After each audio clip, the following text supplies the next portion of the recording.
Hello दोस्तों, कैसे हो आप सब लोग। आज की इस वीडियो में हम बात करेंगे डायरिया के ट्रीटमेंट के बारे में, यानी कि बच्चों में लगने वाली दस्त के इलाज के बारे में आज की इस वीडियो में बात करेंगे। डायरिया एक कॉमन प्रॉब्लम होती है जो कि मुख्य रूप से बच्चों को प्रभावित करती है। डायरिया एक वायरल इन्फेक्शन है जो कि मुख्य रूप से रोटा वायरस के द्वारा होता है, लेकिन ये वायरस के अलावा बैक्टीरिया, फंगस, प्रोटोजोआ के कारण भी हो सकता है। इसके अलावा कॉन्टामिनेटेड फूड या फिर वाटर यानी कि जो प्रदूषित पानी और भोजन उनके सेवन करने की वजह से भी आपके अंदर डायरिया हो सकता है। डायरिया मुख्य रूप से 5 से 15 एज ग्रुप के जो बच्चे होते हैं उनको प्रभावित करता है, लेकिन ये जो बड़े होते हैं 18 प्लस अडल्ट होते हैं उनको भी ये हो सकता है। आज की इस वीडियो में हम डायरिया के इंट्रोडक्शन से लेकर उसके संपूर्ण इलाज के बारे में डिस्कस करेंगे। आज की इस वीडियो में अगर कोई छोटे बच्चे में डायरिया हो रहा है तो उसका डॉक्टर द्वारा क्या ट्रीटमेंट दिया जाता है, या फिर अगर कोई अडल्ट है उनमें अगर डायरिया हो रहा है तो उस कंडीशन में डॉक्टर द्वारा कौन कौन सी ऐसी मेडिसिन दी जाती है, उनके बारे में आज की इस वीडियो में बात करेंगे। आज की इस वीडियो में हम डायरिया के संपूर्ण इंट्रोडक्शन से लेकर उसके क्या क्या कारण होते हैं होने के, तथा अगर किसी व्यक्ति में या फिर बच्चे में डायरिया हुआ तो उसमें क्या क्या सिम्टम्स देखने को मिलते हैं, और मेनली इसमें ट्रीटमेंट के बारे में डिस्कस करेंगे। ट्रीटमेंट में दी जाने वाली सभी प्रकार की मेडिसिन के पॉपुलर ब्रांड नेम के साथ साथ मेडिकल स्टोर पर किस नाम से मिलती है, उसमें क्या क्या कंटेंट पाया जाता है, और मेनली इसके डोज के बारे में डिस्कस करेंगे।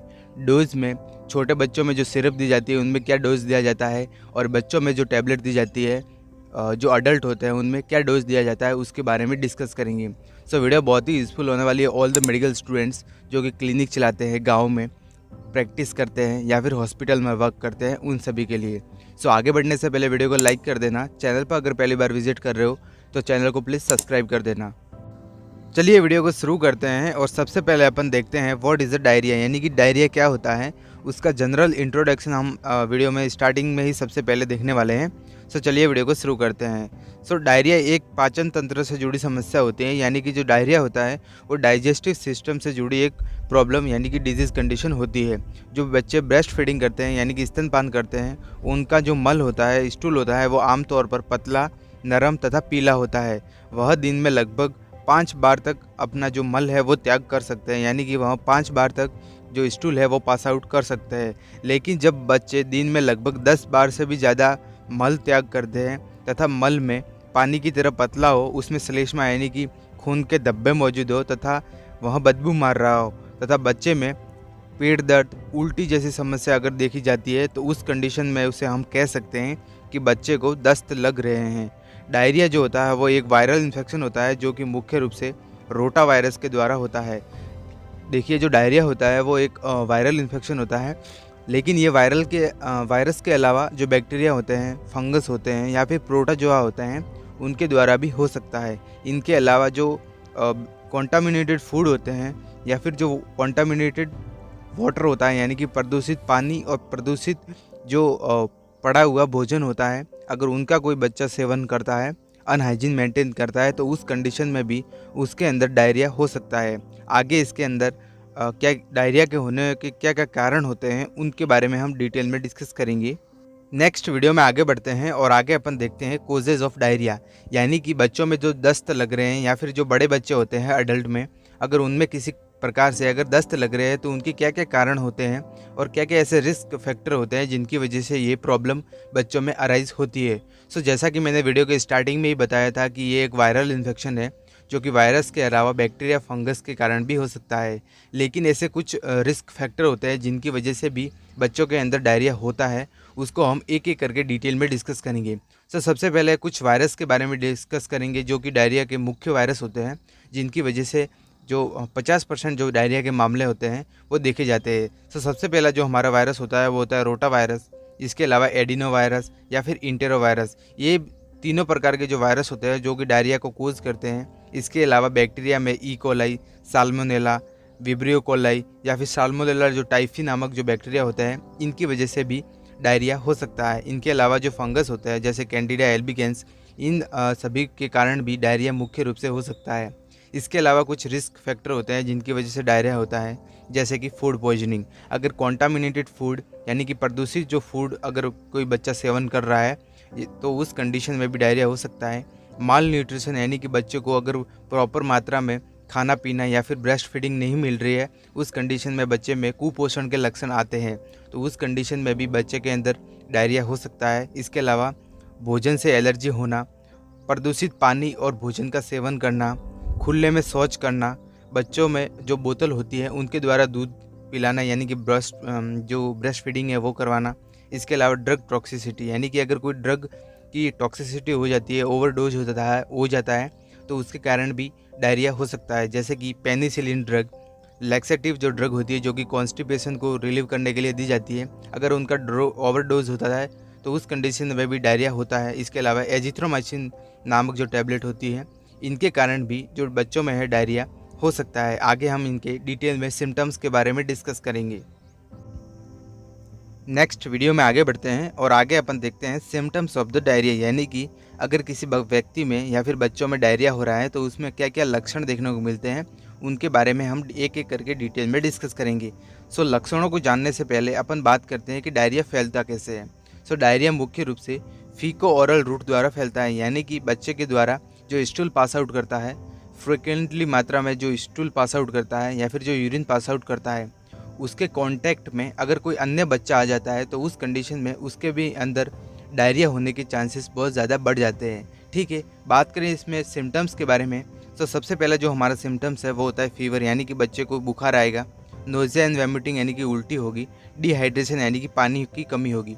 पानी की कमी क्यों होगी? क्योंकि डायरिया की कंडीशन में फ्रिक्वेंटली मात्रा में जो स्टूल है मोर देन 10 टाइम्स से भी ज़्यादा बच्चे के जो स्टूल है वो पास आउट करता है, तो उस कंडीशन में उसके अंदर पानी की कमी होने की बहुत ज़्यादा चांसेस होते हैं। इसके अलावा अगर पानी की कमी हो रही है तो उसमें वीकनेस यानी कि कमज़ोरी आएगी, एनोरेक्सिया यानी कि भूख की कमी लगेगी, टैकीकार्डिया यानी कि उसका जो श्वसन दर होती है वो बढ़ जाएगी, ओलिगुरिया यानी कि यूरिन की जो मात्रा है उसमें कमी देखने को मिलेगी, बच्चे को बार बार दस्त लगेंगे, उसके वजन में कमी आ जाएगी तथा आँखों का अंदर की ओर धंस जाना तथा गालों का भी अंदर की ओर धंस जाना। इसके अलावा डायसेंट्री यानी कि ब्लड इन स्टूल, जब भी बच्चा स्टूल को पास आउट करेगा तो उस कंडीशन में उस स्टूल के साथ ब्लड आ सकता है।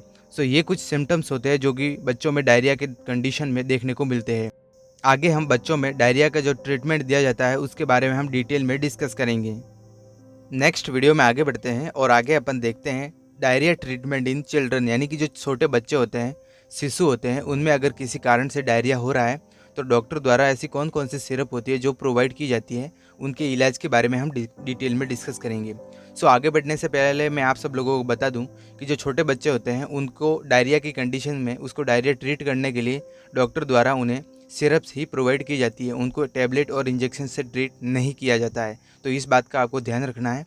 सो आगे बढ़ने से पहले जिस भी हम सिरप के बारे में देखेंगे उसके नेम के बारे में देखेंगे, पॉपुलर ब्रांड नेम होता है क्या होता है और मेडिकल स्टोर पे किस नाम से मिलती है, उसमें क्या कंटेंट पाया जाता है और मेनली इसके डोज के बारे में डिस्कस करेंगे।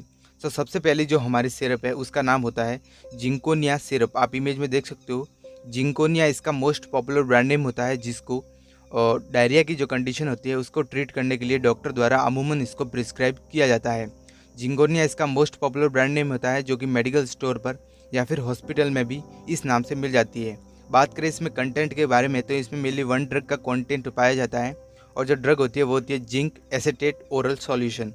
इस सिरप के डोज के बारे में डिस्कस करेंगे।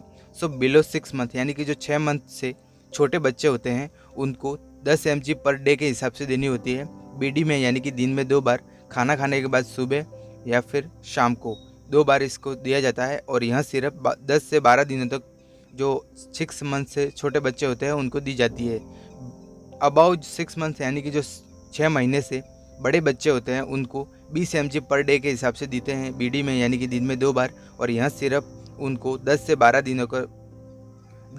दिनों तक दी जाती है।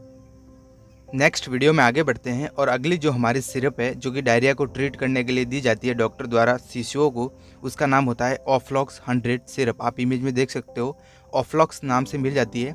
ऑफ्लॉक्स इसका मोस्ट पॉपुलर ब्रांड नेम होता है और इसमें जो कंटेंट प्रेजेंट रहता है वो होता है ऑफ्लॉक्सासिन। ठीक है, बात करें इसके यूजेस के बारे में तो इस सिरप का उपयोग अगर जो डायरिया होता है यानी कि जो दस्त है शिशुओं में किसी प्रोटोजोआ के कारण हो रहा है तो उस कंडीशन को ट्रीट करने के लिए इस सिरप का उपयोग किया जाता है।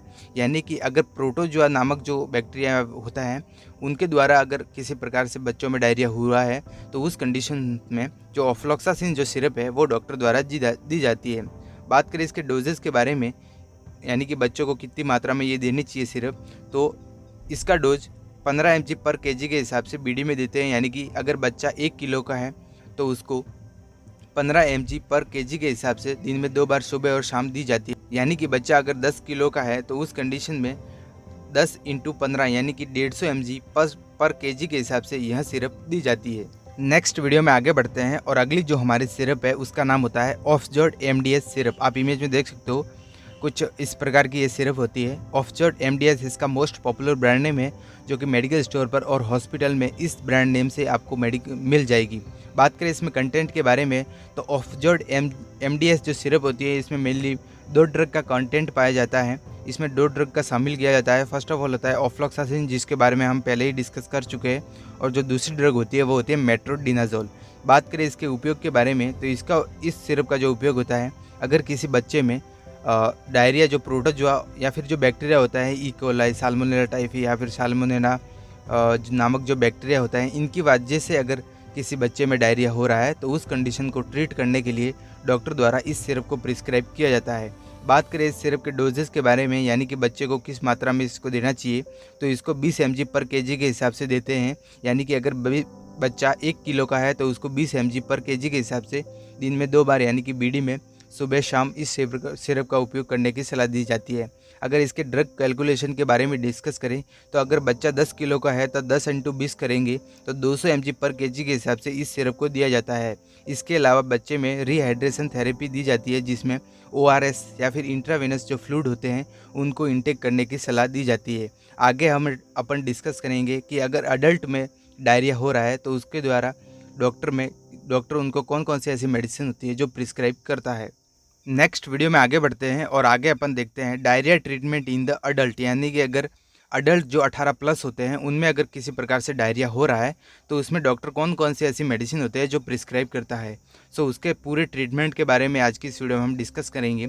सो सबसे पहले जो टैबलेट होती है जो कि डॉक्टर द्वारा प्रिस्क्राइब की जाती है वो उसका नाम होता है लोमिटिल टैबलेट। आप इमेज में देख सकते हो, लोमिटिल टैबलेट के नाम से ये मेडिकल स्टोर पर और हॉस्पिटल में मिल जाएगी, और ये इसका मोस्ट पॉपुलर ब्रांड नेम भी है। बात करें इसमें कंटेंट के बारे में, तो इसमें मेनली 2 ड्रग का कंटेंट पाया जाता है, कॉम्बिनेशन होता है।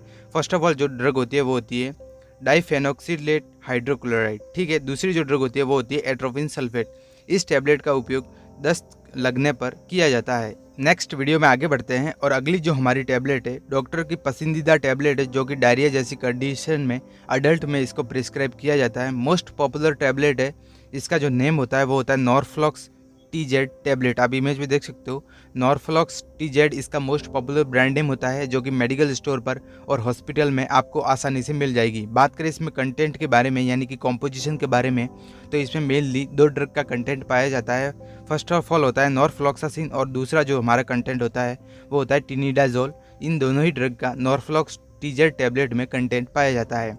बात करें इसके उपयोग के बारे में, तो इसका उपयोग अडल्ट में दस्त लगने पर किया जाता है। और डोज के बारे में डिस्कस करें तो अकॉर्डिंग टू डॉक्टर ऑर्डर और पेशेंट की सीवियरिटी के आधार पर डॉक्टर इसका डोज डिसाइड करते हैं।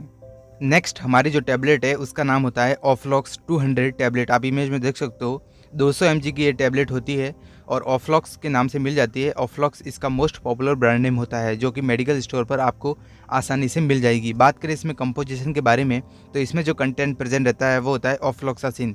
इस टैबलेट का उपयोग भी दस्त लगने पर किया जाता है। इसका dose according to doctor order और पेशेंट की सिम्टम्स सीवियरिटी के आधार पर डिसाइड किया जाता है।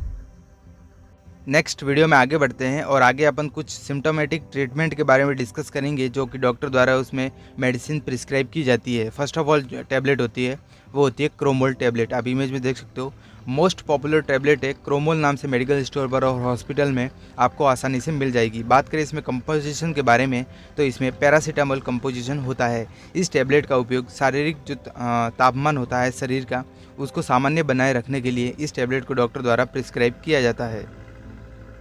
नेक्स्ट वीडियो में आगे बढ़ते हैं और आगे एक इंजेक्शंस के बारे में हम डिस्कस करेंगे, जो कि बैक्टीरियल इन्फेक्शन की वजह से अगर डायरिया हो रहा है तो उस कंडीशन में जो अडल्ट होते हैं 18+, उनमें इस इंजेक्शंस का बहुत ज़्यादा उपयोग किया जाता है। उस इंजेक्शन का नाम होता है जेंटामाइसिन इंजेक्शन। आप इमेज में देख सकते हो, जेंटामाइसिन के नाम से ये मेडिकल स्टोर पर और हॉस्पिटल में आसानी से मिल जाएगा। बात करें इसमें कंटेंट के बारे में, तो इसमें मेनली 1 ड्रग का कॉम्बिनेशन होता है, और जो ड्रग होती है वो होती है जेंटामाइसिन सल्फेट। इस इंजेक्शंस का उपयोग अगर बैक्टीरियल इन्फेक्शन के कारण डायरिया हो रहा है, दस्त लग रहे हैं, तो उस बैक्टीरिया को किल करने के लिए इसका उपयोग किया जाता है। अडल्ट में इसका डोज 2 ml दिया जाता है। नेक्स्ट वीडियो में आगे बढ़ते हैं और अगली जो हमारी मेडिसिन है सिम्टोमेटिक ट्रीटमेंट के बारे में डिस्कस करें, तो उसकी जो मेडिसिन प्रिस्क्राइब की जाती है डॉक्टर द्वारा वो होती है डाइक्लोस्पाज टैबलेट। आप इमेज में देख सकते हो, डाइक्लोस्पाज के नाम से ये मेडिकल स्टोर पर और हॉस्पिटल में आसानी से मिल जाएगी। बात करें इसमें कंटेंट के बारे में यानी कि कॉम्पोजिशन के बारे में, तो इसमें मेनली 2 ड्रग का कंटेंट पाया जाता है। फर्स्ट ऑफ ऑल होता है डाइसाइक्लोमाइन जो कि एंटी स्पाज्मोटिक होता है। इसमें डाइसाइक्लोमाइन हाइड्रोक्लोराइड पाया जाता है। इसके अलावा पैरासीटामोल जो कि सामान्यतः बॉडी टेम्परेचर को मेंटेन करने के लिए दिया जाता है। सो इसका जो उपयोग के बारे में डिस्कस करें इस टैबलेट के, तो इसका उपयोग सामान्य पेट दर्द को कम करने के लिए तथा शारीरिक तापमान को सामान्य बनाए रखने के लिए डॉक्टर द्वारा इस टैबलेट को प्रिस्क्राइब किया जाता है।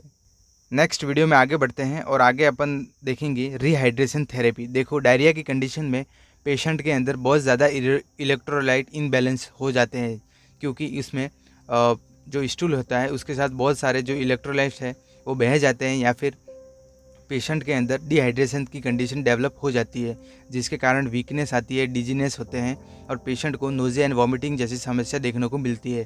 तो उन सभी को प्रॉब्लम को सॉल्यूशन करने के लिए डॉक्टर द्वारा उन्हें रिहाइड्रेशन थेरेपी दी जाती है, जिसके अंदर पेशेंट को ORS पर बॉडी केजी के हिसाब से इसको लेना होता है। इसके अलावा IV फ्लूइड्स में ANS और DNS पेशेंट को दिया जाता है।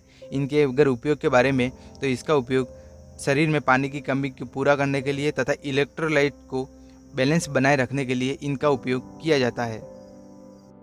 नेक्स्ट और लास्ट अपन कुछ इंस्ट्रक्शंस के बारे में डिटेल में डिस्कस करेंगे, जो कि पेशेंट को डॉक्टर द्वारा या फिर नर्सिंग स्टूडेंट होता है उसके द्वारा प्रोवाइड किए जाते हैं। उसमें से फर्स्ट ऑफ ऑल होता है बच्चे को ब्रेस्ट फीडिंग चालू रखें, यानी कि अगर छोटे बच्चे को डायरिया हो रहा है तो उस कंडीशन में बच्चे को जो माँ का दूध होता है उसको पिलाने की सलाह देनी चाहिए। इसके अलावा आसानी से जो पचने वाले भोजन पदार्थ होते हैं जैसे कि खिचड़ी हो गया, फलों का रस हो गया, इनको बच्चे को एक्सेसिव मात्रा में इंटेक करने की सलाह देनी चाहिए। इसके अलावा बच्चे को बार बार हाथ धोने की यानी कि हैंड वॉश करने की सलाह देनी चाहिए तथा इलेक्ट्रोलाइट्स को बैलेंस बनाए रखने के लिए ORS देना चाहिए लगातार मात्रा में तथा IV फ्लूइड्स को चालू रखना चाहिए। सो गाइस, उम्मीद करता हूँ वीडियो आपको पसंद आई होगी और जितनी भी मैंने डायरिया की कंडीशन में जो किस किस कारण से होता है और डायरिया का जो इंट्रोडक्शन से लेकर जो ट्रीटमेंट तक आपको समझाया है वो आपको समझ में आया होगा। वीडियो अगर यूज़फुल लगी हो तो वीडियो को लाइक कर देना। चैनल पर अगर पहली बार विजिट कर रहे हो तो चैनल को प्लीज़ सब्सक्राइब कर देना। हम मिलते हैं किसी न्यू और एजुकेशन वीडियो में, तब तक के लिए जय हिंद, जय भारत।